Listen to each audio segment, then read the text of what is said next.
I rolled a truck over on this corner once, but that's not what we're going to talk about today.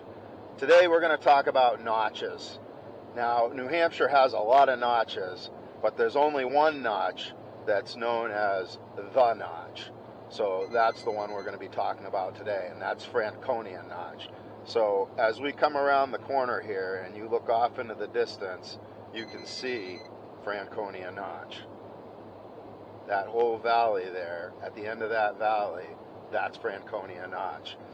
You never know what you're going to be coming into there.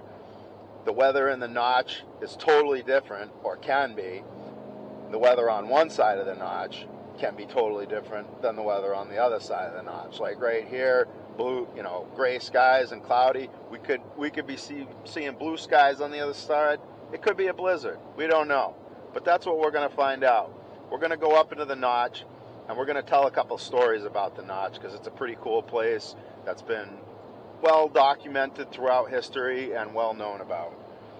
So as we head up into the Notch here on Franconia Notch Parkway, Interstate 93, it's a low point between that allows us to cross the White Mountains.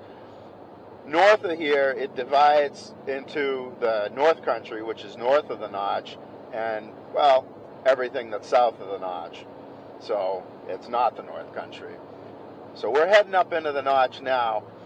This is home to the Old Man of the Mountains, which is well known. It's a symbol of New Hampshire still, even after the old man has fallen. I think it's been 20 years, I think, if not more, that the old man fell. But it was there for thousands of years before that. And if you look at the silhouette or the profile, it looks like the profile of a old man out of stone. So that's pretty cool.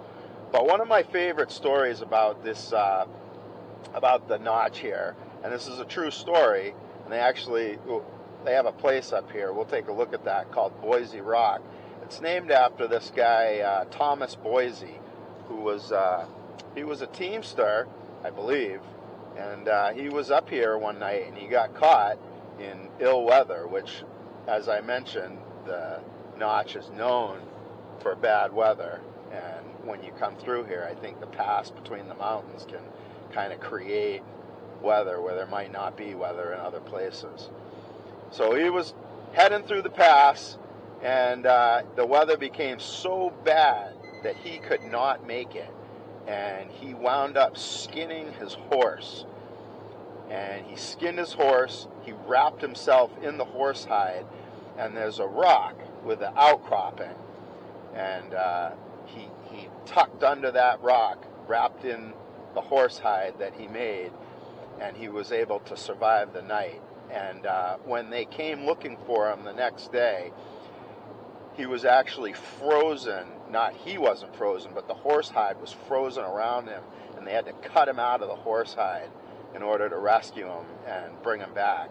So I always found that to be an interesting story, and so they named the rock outcropping that he tucked away under for the night Boise Rock. So we'll take a look at that, but that's pretty cool. And so going back to the Old Man of the Mountain, Daniel Webster, who's a figure in New Hampshire, he wrote about him, and he said, just like a shoemaker hangs his moniker out like a shoe out in front of his shop to show what he does for work, Almighty hung a sign saying that here in the White Mountains is where men are made. And that guy, Thomas Boise, that's a man. And you don't run across stories like that too often. That's probably why the old man fell. People aren't as tough as they used to be anymore. But yeah, that's my story. That's my story of the old man and my story of Thomas Boise. It's not really my story. It's someone else's story. But I'm just telling it because it's a cool story.